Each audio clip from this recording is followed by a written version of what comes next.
Hai, selamat pagi semuanya. Bagaimana kabar kalian? Masih ingat kan dengan saya? Eh, jadi ini video yang kedua. Video pertama tadi hanya berisi seputar mengenai pengenalan diri saya. Jadi setidaknya Anda sudah mengenal pun, sudah. Saya pun, jadi Anda lagi ibaratnya Anda tidak lagi bingung siapa guru saya gitu ya. Nah, jadi yang akhirnya kita pelajari selama di kelas 7 ini, khususnya ya bagian bidang informatika, kita harus tahu dulu.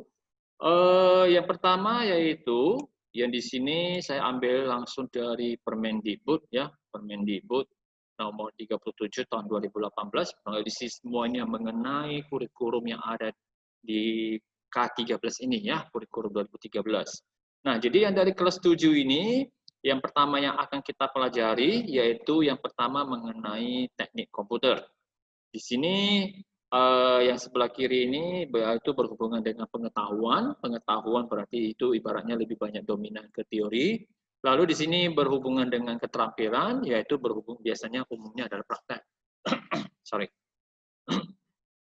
Nah, kemudian kedua yaitu analisis data. Nanti ini setelah teknik komputer sudah lewat, kita akan masuk ke analisis data, bagaimana data itu diolah, sudah dianalisa.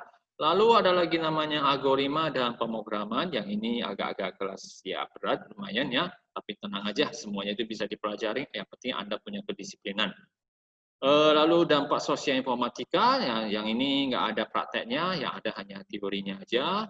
Lalu berpikir komputasional, oke, jadi Anda itu akan diajari bagaimana berpikir seperti kayak komputer gitu, bagaimana sih komputer memecahkan sebuah masalah, menyelesaikan masalah, nah itu kita juga pelajari, sehingga itu dalam dunia nyata lebih mudah.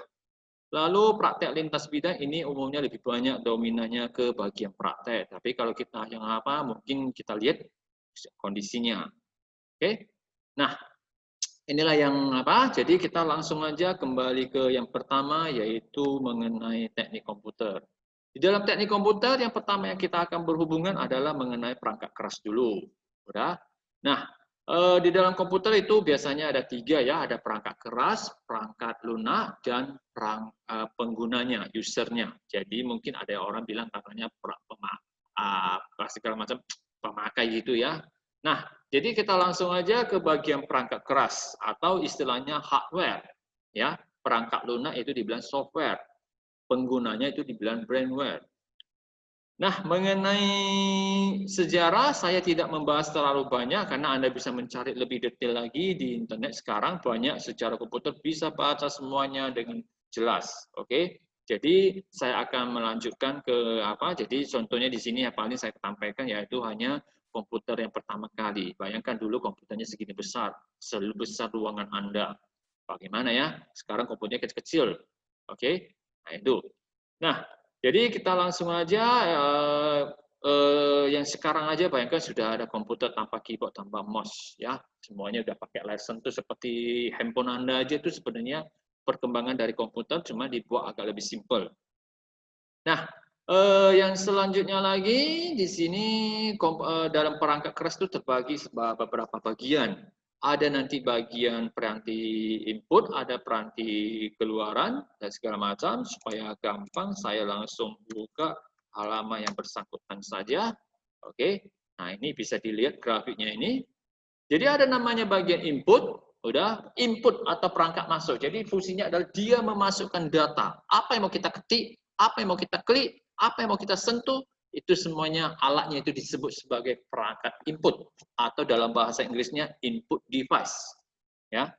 Nah, dari perangkat input itu dia akan masuk ke dalam perangkat proses. Jadi kalau di dalam komputer sebenarnya itu ada namanya CPU, Central Processing Unit. Oke. Jadi di sini ada baca. Nah, jadi di sanalah dia memproses datanya. Cuman ada data nanti kalau mau disimpan, maka data itu akan dikirim lagi ke dalam media penyimpanan. Oke, mungkin itu lewat flash disk, mungkin memory card, ya banyak di sana. Nah, jadi dalam ini yang kita sebut itu media penyimpanan itu biasanya kita bilang adalah storage device dalam bahasa Inggrisnya ya. Nah, mungkin aja ada data yang mau kita ambil. Lalu data yang mau kita ambil itu akan dikirim kembali ke bagian proses, ya, ke bagian CPU.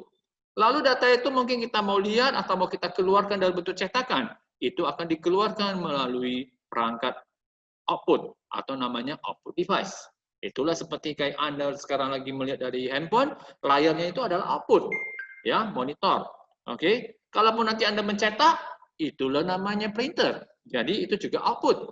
Anda mendengar musik, menonton video, menonton ibaratnya film, ada suaranya, itu juga namanya output.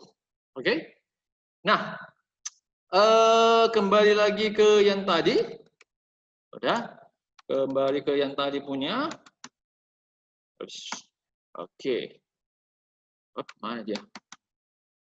Ya, di sini dia ya. Oke. Nah, jadi tadi sudah saya jelasin yang di sini punya. Oke. Jadi ada tadi nanti bagian yang pertama CPU, itu bagian proses, bagian input, bagian output, lalu ada memori utama, nanti memori ini juga akan kita pelajari. Biasanya memori ini ada terletak di dalam CPU. Nah, kemudian ada penyimpanan. Oke. Nah, kalau CPU itu kita bongkar, di dalamnya kurang lebih seperti ini. Nanti saya akan mungkin di pertemuan yang kedua atau selanjutnya itu saya akan coba mengambil beberapa peralatan yang di dalam hardware, saya akan kumpulkan dan akan saya membuat video yang Anda lebih memahami yang mana itu input, yang mana itu output, yang mana itu proses ya dan penyimpanan. Selama barang-barang itu masih yang ada di dalam lab komputer kita ya. Nah, lalu mouse itu sudah pasti adalah perangkat input. Kalau Anda mau klik apapun biasanya dari mouse. Nah, monitor itu biasanya dibilang itu adalah output. Cuman sekarang karena sudah ada namanya touch screen, layar sentuh, maka monitor ini menjadi dua fungsi jadinya 2 in 1. Bisa input, bisa output. Anda bisa masukkan, udah, dengan cara hanya menyentuh, atau mungkin munculkan keyboardnya hanya menyentuh, bisa mengetik, udah, ataupun Anda juga bisa langsung melihat hasilnya. Jadi sudah difungsi. Oke, kalau bagian layar sentuh. Nah, ini adalah memori komputer. Jadi memori komputer agak berbeda dengan memori di handphone ya. Oke, nanti saya akan buatkan ya. Nah, lalu flash disk semuanya mungkin pada umumnya sudah tahu, ini adalah media penyimpanan yang bisa kita bawa kemana-mana saja. Oke, nah, saya kembali lagi ke halaman yang tadi ya. Oke, jadi di sini tadi sudah lihat ini perangkat-perangkatnya. Nah, kita akan melihat lagi di sini. Udah ada satuannya. Jadi di sini supaya tidak terlalu mempersingkat, saya ini bagian ini saya akan lewatkan dulu. Oke, saya akan lewatkan supaya Anda bisa fokus dulu ke satu bagian dulu. Nah, di dalam peranti masukan atau ibaratnya input device. Oke, ingat tadi sudah dibilang fungsinya adalah memasukkan data. Data itu bisa dalam bentuk gambar, bisa dalam bentuk tulisan, udah, bisa dalam bentuk suara, contohnya lewat mikrofon, udah, bisa juga dalam bentuk video, yaitu dari kamera. Oke. Nah, jadi banyak. Nah, di bawah ini sudah ada saya siapkan sedikit apa-apa aja yang termasuk ke dalam peranti masukan. Oke, mulai seperti Anda masuk ke dalam ke tempat jalan tol ya. Waktu mau lewat pintu masuk, Anda pakai kartu. Itu juga namanya alat input. Oke. Nah, kemudian penunjuk sebagai penunjuk. Ini biasanya mouse, ini juga bagian input. Oke, lalu pengenal tulisan. Contohnya misalnya Anda di Irian Market, Anda udah belanja, lalu Anda mau bayar, itu mereka tinggal mau usah lagi masukkan kode barnya, mereka hanya pakai alat aja, di scan aja, otomatis dia udah tahu. Ya, itu namanya barcode reader. Nah, kemudian ada peranti yang lain lagi banyak. Oke, dalam bentuk kartu aja udah banyak seperti kartu ATM itu juga termasuk ya. Cuman sekarang kartu ATM bukan lagi kartu magnetik, cuman kartu ATM sekarang udah pakai chip. Jadi sudah agak banyak. Bayangkan aja peranti masukan ini sudah terbagi beberapa bagian. Oke. Nah, kemudian ini contoh tadi saya bilang yang di dalam seperti pintu masuk jalan tol. Oke. Nah, ada lagi nanti layar sentuh seperti tadi yang sudah saya ceritakan di awal tadi. Layar sentuh ini sudah ibaratnya layar dui fungsi, udah bisa ibaratnya sebagai input sekaligus bisa juga sebagai output. Oke. Nah, seperti yang di dalam handphone Anda ya. Jadi handphone Anda ini juga termasuk bagian input. Nah, yang selanjutnya lagi perangkat output. Jadi perangkat output ini yang mengeluarkan data, contohnya adalah monitor, printer, udah, yaitu bagian mencetak, kemudian plotter. Nah, Anda tahu plotter? Anda sering melihat spanduk-spanduk di jalan? Sering ya? Seperti yang di toko yang digantung-gantung, yang besar-besar, yang berwarna-warni segala macam, bahkan ada fotonya yang wajah kita atau wajah mungkin seseorang, ya. Nah, bagaimana cara mereka mencetaknya? Itu semuanya dari plotter. Kalau di kisaran ini, plotter ini bisa dijumpai di mesin percetakan, ya. Saya nggak tahu nama jalannya dengan pasti karena saya bukan orang asli di sini, jadi saya tahu jalannya tapi nggak tahu nama jalannya. Malum, saya daya jalannya ingat jalannya kemana-mana tahu semua, cuman nama jalannya ini yang agak susah saya menghafal. Inilah kelemahan saya mungkin ya, karena saya menghafalnya agak beda caranya.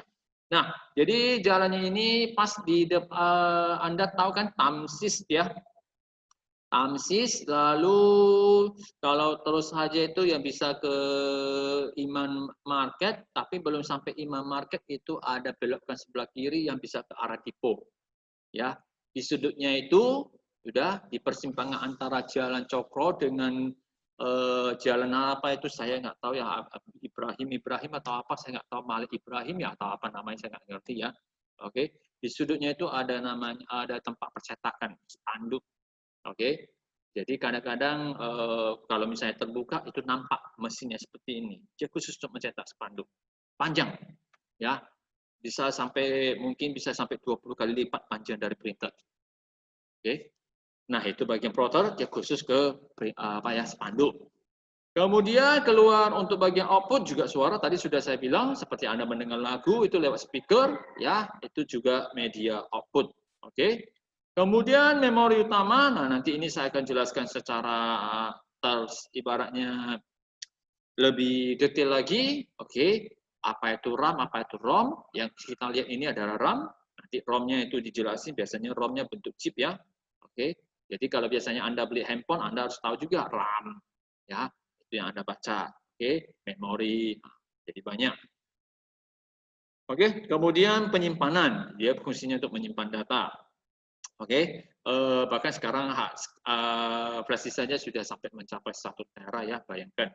Sudah, bahkan mungkin ada sudah lebih tinggi. Oke, saya rasa sampai di sini dulu. Jadi, sebagai tugasnya, saya mau nanti Anda pindahkan yang di layar ini, udah sketsanya ini. Jadi mulai nanti yang pertama, saya akan memberikan nanti ini bahan bacaannya kepada Anda, udah. Lalu nanti saya mau minta Anda ini gambarkan, udah ke dalam catatan Anda, oke. Termasuk juga apa-apa aja yang masuk ke dalam piranti masukan, termasuk satu tabel ini semuanya, oke. Lalu apa-apa saja sih yang masuk ke dalam touchscreen, oke. Ini kalimat-kalimat yang panjang, nggak usah, saya nggak butuh. Cuma kalau Anda mau baca, dipersilakan, ya. Lalu yang berikutnya lagi ada peranti keluaran, jadi Anda nanti buat seperti tadi ada skemanya, jadi dari output itu apa-apa aja, input apa aja ya. Jadi gambar nggak usah ya, nggak usah, oke. Hanya namanya saja ya. Lalu keluar output yang tadi suara, kemudian termasuk memori utama. Jadi memori utama ini nggak usah dulu ya, oke. Langsung aja ke media penyimpanan ya. Nah, nanti tugasnya itu akan saya buat lagi dalam bentuk tersendiri. Udah, nanti Anda baca baik-baik di sana.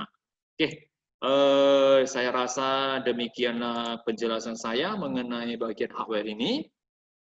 Jika ada yang masih mau ditanyakan, silakan dituliskan di dalam komentar di bawah. Ya, tanyakan aja, jangan hanya diam-diam, karena saya nggak tahu Anda diam, saya nggak tahu Anda ngerti atau enggak. Oke, kalau Anda diam bisa aja saya anggap ngerti. Ya, menurut Anda nggak ngerti. Oke, cukup hanya sampai sekian. Sampai jumpa.